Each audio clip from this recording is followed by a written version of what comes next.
오늘은 규모 있는 삶이라는 제목으로 말씀을 나누겠습니다. 어느 신학교에 공부는 전혀 하지 않고 시험에서 좋은 점수를 받게 해달라고 늘 기도하는 신학생이 있었다고 합니다. 이 교수님이 기도만 하지 말고 공부 좀 해라 이렇게 아무리 타일러도 이 신학생은 열심히 기도했다고 합니다. 구하는 이마다 받을 것이요 두드리는 이에게 열릴 것이니, 그러면서 하나님 앞에 주님 시험에서 좋은 성적을 얻게 해주십시오 하고 늘 기도했다고 해요. 그래서 어느 날 이제 학교에서 시험을 보게 되었습니다. 그런데 공부를 안 했으니까 답을 쓸 수가 없었겠죠. 그래서 이 학생이 이렇게 답을 쓰고 나갔다고 합니다. 하나님은 다 아십니다. 이러고 유유자적 시험장을 빠져나갔습니다. 드디어 교수님이 채점을 하면서 이렇게 채점을 했다고 합니다. 하나님은 다 아시니 100점, 학생은 다 모르니 빵점, 이렇게 매겼다고 해요. 네, 여러분, 세상에는 믿음으로 산다는 명분 아래에 자기 편리한 대로 살아가는 사람들이 있습니다. 게을러서 노력하지 않으면서 믿음이라는 이름으로 우리가 하나님 앞에 의존할 때가 많습니다. 여러분, 이것은 바른 신앙이라고 결코 말할 수 없겠죠. 제가 대학생 때 아울리치를 갈 때마다 이제 기도합니다. 아울리치에 필요한 또 비용이 있잖아요. 근데 간혹 어떤 사람들은 스스로의 힘으로 아울리치 비용을 마련하기보다는 늘 기도함으로 그 비용을 마련하려고 하는 분들이 있었어요. 어떻게 보면 믿음이 좋아 보이죠. 아울리치 비용을 위해서 열심히 기도하고, 우리도 이제 뭘 행사를 할 때마다 비용이 필요하면 기도하잖아요.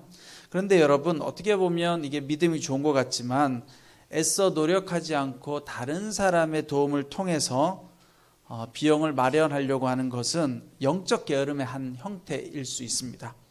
교회는 늘 여러 가지 문제로 어려움 가운데 있습니다. 오늘 우리가 읽은 이 데살로니가 교회도 문제가 있었습니다.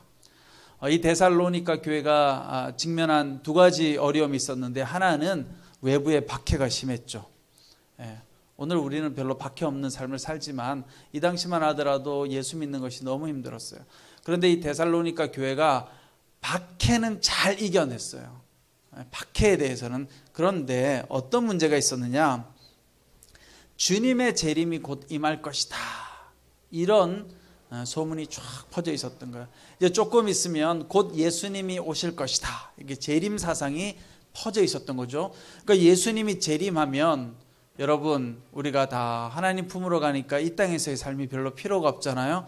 그래서 예수님께서 재림한다는 그 생각 때문에 어떤 사람들은 일상생활에서 열심히 일하지 않는 거예요. 열심히 일하지도 않고 노력하지도 않고 어떻게 하기 시작했느냐, 놀고 먹기 시작한 거죠. 여러분, 오늘날도 우리가 늘 고민이 뭐예요? 신앙생활과 현실의 생활을 구분하지 못하고 우리가 살아갈 때가 많습니다. 믿음 생활만 열심히 하면 되지, 교회 가서 예배만 열심히 드리면 되지, 모든 게 다 해결될 수 있어, 이러면서 가족을 돌보지 않거나 자기의 일상생활에 열심을 다하지 않고 살아가는 사람들이 있습니다. 여러분, 이것을 뭐라고 이야기합니까? 영적인 회피죠. 회피. 일상의 삶 속에서 회피하고 도피하는 거예요. 심지어는 여러분, 질병도 마찬가지죠. 질병에 걸리면 하나님 앞에 기도해야 되는데 하나님 앞에 기도하기보다는 이 치료받는 게 힘들잖아요. 그러니까 어떻게 해요? 치료 안 받아도 돼, 내가 하나님 앞에 나가서 열심히 예배드리고 기도하면 다 나을 수 있어. 이런 것들이 뭐예요? 이게 다 회피인 거예요. 회피. 물론 우리 한마음 가족들은 그렇지 않죠, 그렇죠? 여러분들 열심히 병원에 가서 치료도 받고 또 열심히 예배도 드리고 기도도 하고, 이게 우리 한마음의 중요한 원리잖아요, 그렇죠? 그런데 어쨌든 우리가 믿음과 또 우리의 삶을 조화롭게 살아가지 않으면 어떤 일이 일어나느냐, 현실의 삶을 무시하게 되는 거예요. 데살로니가 교회 안에도 이제 곧 예수님이 재림하시니 열심히 일할 필요가 뭐가 있어, 그냥 먹고 놀다가 예수님 오면 같이 하나님 나라로 가면 되지, 이런 사람들이 많았던 거예요. 그래서 오늘 데살로니가 말씀을 통해서 사도 바울은 건강한 신앙인은 자신의 생업에 충실하게 열심히 성실하게 살아갈 수 있어야 된다라고 권면하고 있습니다. 특별히 우리 사도 바울이 건강한 교회 공동체를 이루기 위해서 몇 가지 교훈을 주고 있는데요. 첫 번째는 게으르게 행동하지 말라라고 권면하고 있습니다. 여러분, 아름다운 공동체가 되려고 하면 어때야 돼요? 이 공동체 안에 사랑도 많아야 되고 친절함도 많아야 되지만 또 뭐가 필요하냐? 물질적인 후원을 아낌없이 나눌 수 있어야 돼요. 그냥 사랑만 해줄게, 또 친절만 베풀게, 그것만으로는 안 되죠. 물질적인 후원도 서로 아낌없이 나눌 수 있는 공동체가 아름다운 공동체입니다. 여러분, 초기에 예루살렘 교회, 예루살렘 공동체는 성경에 보면, 사도행전에 보면 어떤 공동체였어요? 모든 성도들이 다 자기의 재산을 팔아가지고 거기도 공동체에다 다 갖다 놓았잖아요. 그렇죠? 그래가지고 공동생활을 했어요. 그런데 바울은 그렇게까지는 이야기하지 않았어요. 개인들의 소유를 다 허용하고 그 대신에 각자의 필요한 것들을 다른 사람들과 나누면서 서로 돕고 살아가는 공동체를 사도 바울은 이야기합니다. 그래서 여러분, 이런 공동체가 참 아름다운 공동체죠. 서로 어려운 일이 있을 때는 돕기도 하고 지원도 하고. 그래서 우리는 교회를 가족이라고 부르기도 하고, 우리 공동체를 가족이라고 이야기하고, 또 때로는 형제요 자매라고 부르는 거예요. 그런데 문제는 오늘 데살로니가 교회 안에 어떤 사람들이 있었느냐? 일부 사람들은 자기 일은 열심히 하지 않고 이렇게 서로 잘 도우니까 사랑하고 친절을 베풀고 서로 또 물질적인 후원을 하고 도와주다 보니까 요 틈새를 이용해 가지고 나는 열심히 일하지도 않으면서 놀고 먹으려고 하는 게으른 사람들이 존재하게 된 거예요. 이게 문제가 되기 시작한 거죠. 여러분, 제가 처음에 서두에 언급한 것처럼 제가 이 대학생 때 아울리치를 가기 위해서 회비를 거둡니다. 그런데 회비를 거두다 보면 후원금도 들어오고 헌금도 들어와요. 그런데 어떤 사람들은 이런 것들을 이용해서 회비를 낼 생각을 하기보다는 그냥 기도만 하는 거예요. 기도해서 하나님 나에게 회비를 주십시오. 어떤 분들은 간혹 보면 생활이 굉장히 어렵다고 해요. 근데 꼭 아울리치는 잘 가시더라고. 해외는 또 잘 다녀오셔. 생활이 어렵대요. 근데 어떻게 아울리치는 맨날 다녀와. 그래갖고 기도 제목 만들어가지고 후원 계좌 탁 해서 나눠줘요. 여러분, 이게 뭐예요? 영적인 게으름인 거예요. 영적인 게으름. 내가 열심히 노력해서 아울리치 갈 비용을 마련해서 가야 되는데 우리는 어떤 마음이 있어요? 기도해서 누군가가 나한테 후원해 주기를, 그리고 그걸 또 되게 자랑스러워해요. 막 자랑해요. 내가 기도했더니 후원금이 들어와서 내가 아울리치를 갈 수 있게 되었다. 근데 여러분, 그런 것들이 그렇게 바람직하지 않은 거죠. 이런 생각들이 오늘날만 있는 것이 아니라 벌써 초기 기독교 공동체였던 데살로니가 교회 안에 그런 사람들이 있는 거예요. 항상 게으른 사람들이 있어요. 제가 이 말씀을 쫙 보다 보니까 제 어린 시절 초등학교 때가 생각났어요.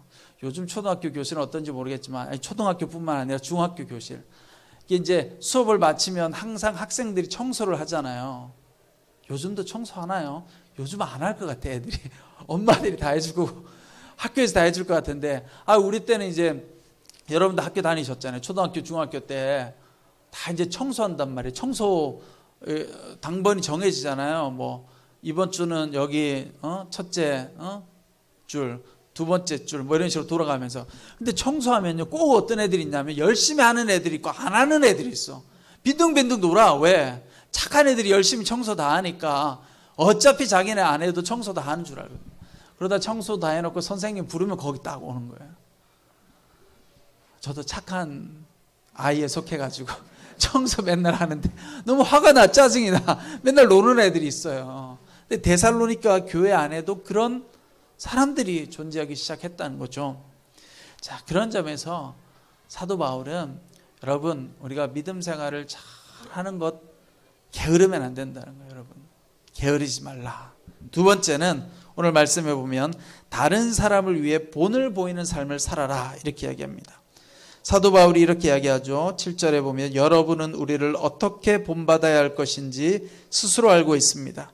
우리는 여러분과 함께 있을 때 게을리 행하지 않았고 아무에게서도 음식을 값없이 먹지 않았고 도리어 여러분 가운데 어느 누구에게도 짐이 되지 않으려고 수고하고 고생하며 밤낮으로 일했습니다. 자, 여러분, 다른 사람을 위해 본을 보이는 삶을 사는 분들이 많을수록 그 교회 공동체는 어떤 공동체예요? 좋은 공동체, 아름다운 공동체가 되는 거예요. 여러분, 하나님 안에서 가장 축복받은 사람은 하나님께서 나에게 부어주신 재정의 은혜로 다른 사람들을 돕는 사람이 축복받은 사람이에요. 근데 우리는 자칫 잘못하면 자꾸 내 노력은 빼고 그냥 기도해서 하나님께서 재정을 부어주시면 그걸 간증처럼 나누고 싶어요. 아, 이번에 기도했더니 하나님께서 이 부족한 부분을 채워주셨습니다. 물론 그러면 좋죠. 근데 여러분, 가장 큰 축복이 무엇입니까? 내 재정적인 어려움을 놓고 기도해서 누군가로부터 후원을 받는 것이 그게 축복이 아니라 하나님께서 나에게 주신 은사를 가지고 이 땅에서 열심히 일해서 땀 흘려 노력해서 돈을 벌어 그것으로 내 생활을 유지하고 다른 사람을 돕는 삶, 여러분, 이게 진짜 물질의 축복인 거예요. 그러니까 여러분, 부러워하지 마세요. 기도해가지고 누구는 기도해서 하나님께서 주셨대. 이런 건 좋은 기도가 아니에요, 여러분. 하나님 나에게 주셔야죠. 왜 저 사람한테 줘가지고 저 사람이 나를 도와줘요? 여러분, 그렇지 않아요? 진짜 축복은 하나님께서 나에게 주셔야지, 그렇죠? 근데 나에게 주는 게 하늘에서 뚝 떨어지진 않잖아요. 그럼 어떻게 해야 돼요? 내가 열심히 일하고 노력하고 일자리도 구하고 기도하다 보면 하나님께서 나의 길을 열어주시는 거예요. 그래서 내가 그걸 통해서 또 하나님 앞에 드리고 또 주변의 이웃들과 나누는 것, 그것이 진정한 재정의 축복입니다. 그런데 오늘 사도 바울이 뭐라고 이야기해요? 사도 바울은 교회의 리더십이었잖아요. 그러니까 교회로부터 생활비를 받을 수 있음에도 불구하고 그가 일을 했다는 거예요. 내가 이렇게 일을 하는 이유는 본이 되기 위해서, 많은 사람들에게 본이 되려고 내가 지금 이렇게 열심히 일을 하고 있다라고 이야기합니다. 여러분, 그런 점에서 우리도 마찬가지예요. 누군가에게 본이 되기 위해서 열심히 본을 보여주는 삶, 그런 삶이 바로 공동체를 아름답고 건강하게 만들 수 있다라는 겁니다. 자, 교회 공동체는 여러분, 몇 사람들은 기여하고 우리 한마음 공동체가 있어요. 근데 이 중에 몇 사람은 기여를 하고 몇 사람은 일방적으로 받기만 한다. 그러면 그 공동체는 좋은 공동체는 아니죠. 좋은 공동체가 되기 위해서는 모든 사람들이 서로 어떻게 해요? 서로 기여를 해야 돼요. 서로 주고받아야 돼요. 내 연약한 부분, 그러나 내가 물질은 부족하지만 내가 다른 걸 봉사할 수 있으면 나는 그걸로 기여를 하고, 그렇죠? 또 어떤 분들은 내가 물질에 또 복이 있으면 그걸 또 나누고, 그래서 아름다운 공동체는 서로가 가진 것을 나누고 사귀는 가운데 거기에 하나님의 은혜가 있어야 되는 거예요. 그런데 오늘 데살로니가 교회 안에 어떤 사람이 있어요? 이제 곧 예수님께서 재림하실 터이니 열심히 일해서 무엇 하나 하고 놀고 먹기 시작하고 사람들의 후원을 받아서 그냥 공짜로 그냥 편승해서 무의도식하는 사람들이 생겨나기 시작한 거예요. 건강한 신앙이 아닌 거죠. 자, 이 사람들은 문제는 여기에서 끝난 게 아니에요. 무의도식하면서 놀고 먹는 것만으로 끝나는 것이 아니라 자기 일이 없으니까 어떻게 해요? 자꾸 다른 사람의 일에 참견하고 간섭하기 시작하는 거예요.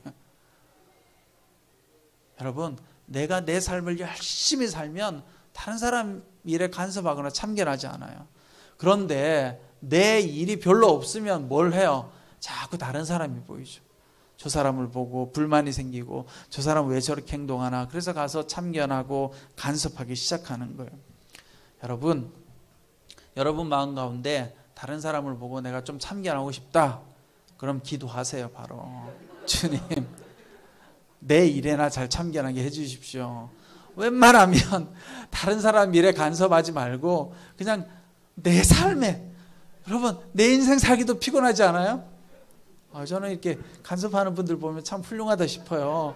에너지가 남아 도는 것 같아요. 아니, 나는 내 인생도 힘든데 다른 사람을 보면서 이렇게 하세요, 저렇게 하세요, 그게 얼마나 힘들어요. 그런데 데살로니가 교회 안에는 그런 분들이 조금씩 생겨나기 시작한 거예요. 이게 건강하지 못한 거죠. 그래서 오늘 사도 바울이 이 편지를 쓰는 것입니다. 자, 세 번째는, 그러나 우리가 이런 공동체 안에서 살아가면서 어떤 자세로 살아가야 되느냐? 선을 행하면서 낙심하지 말아야 된다는 거예요. 오늘 말씀 13절에 보니까 그러나 형제들이여 선을 행하다가 낙심하지 마십시오. 여러분, 공동체 안에 우리가 열심히 서로 돕고 서로 나누고 살아가지만 또 공동체 안에서 열심히 일하지만 그렇게 살아가다 보면 어떨 때가 있어요? 실족할 때가 있어요. 실족할 때가. 그렇죠? 공동체라는 게 우리가 다 죄인들의 공동체잖아요. 다 죄인들이 모여 있어요. 그렇죠? 영적인 죄인. 여러분들 세상적인 죄인은 아니에요. 그러니까 상처받지 마시고, 그러나 여러분이나 저나 다 하나님 보실 때는 영적인 죄인이에요. 죄. 그러니까 우리 안에서 우리가 살다 보면 어떻게 자꾸 상처 주는 거죠. 서로 상처도 주고 상처도 받고, 그러다 보면 어떤 마음이 들어요? 낙심하게 돼요. 낙심.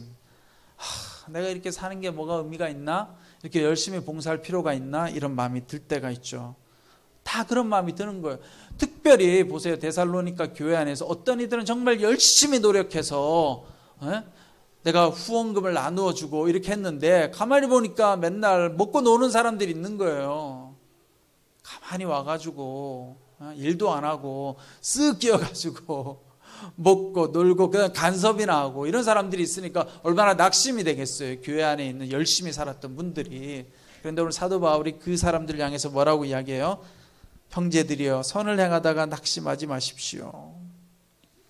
여러분들도 낙심하지 마세요. 교회 안에서 열심히 섬기고 봉사하다가 힘들고 어려울 때 낙심하고 넘어지지 마십시오. 하나님께서 여러분들을 보고 계시고 하나님께서 여러분들을 인도해 주실 것입니다.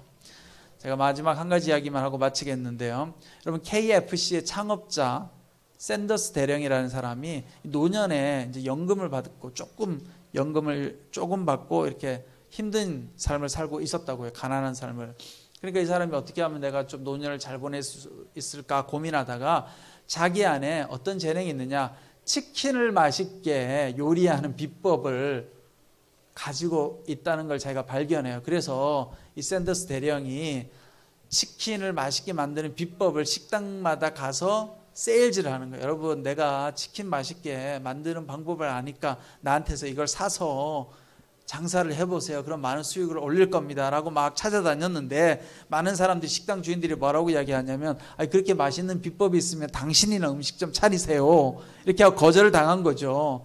몇 번 거절을 당했냐? 1008번을 거절을 당했대요. 무려 1008번. 그렇지만 이 샌더스 대령이 낙심하지 않고 끊임없이 사람들을 찾아다닌 거예요. 가서. 그러다가 1009번째 젊은 식당 주인이 그 비법을 사가지고, 여러분 오늘날 우리가 아는 KFC 맞죠? 예. 유명한 치킨점이 탄생했다는 거죠. 여러분, 신앙이라는 건 뭐예요? 신앙이라는 건 말로만 하는 것이 아니라 행동으로 옮겨야 되는 거예요. 행동으로. 예. 열심히 여러분들이 믿음을 가지고 머물러 있으면 안 돼. 여러분, 우리가 조현병도 마찬가지잖아요. 주님, 왜 내 조현병은 안 낫게 해주십니까? 기도만 하지 마시고 열심히 가서 치료도 받고, 또 열심히 와서 예배도 드리고, 그렇죠? 열심히 수련회도 참석하시고, 그렇게 노력하다 보면 어느 날 하나님께서 여러분들을 회복시켜 주시고 도와주실 거예요. 교회 공동체는 늘 어려움으로 가득 차 있어요. 어려움으로. 믿음 생활 잘하는 분도 있고, 놀고 먹는 분도 있고, 무의도식하는 사람도 있고, 참견하는 사람도 있고, 별별 사람들이 다 있지만, 그러나 우리가 그 안에서 선한 마음을 가지고 그걸 잘 이겨내고, 또 서로 여러분들이 사랑을 주고받고 나누다 보면 그 공동체는 점점 아름다운 공동체가 될 줄 믿습니다. 아멘. 그래서 여러분들이 하정원에 가셔서 다 점심 먹잖아요. 그렇죠? 근데 보니까 설거지 할 사람 맨날 이렇게 막 찾더라고요. 그날 밥 먹은 분들은 설거지를 다 하세요. 그러니까 우리 저기 식사 준비하신 분들 시키세요. 그냥 그 자리에서. 그 뭐 조를 짜요. 그 자리에서 그냥 시키세요. 딱 앉아 있는 대로. 매일 가서 밥 먹은 사람들은 무조건 의무잖아. 내가 밥을 먹었으니까. 설거지 불만이 있는 사람이 있어요? 없어요. 있을 수 없어. 내가 먹었잖아요. 그렇죠? 그러니까 무조건 시키세요. 거기 식사 반장님이 누구세요? 그냥 시키세요. 내 눈에 보이는 대로. 그러면 이제 지난주로 여기 시켰으니까 이번 주로 여기 시키고. 그래야죠. 만약에 내가 1년 내내 밥 먹었는데 설거지 한 번도 안 했다. 그러면 이 데살로니가 교회 저기 무의도식하는 성도하고 비슷한 거예요.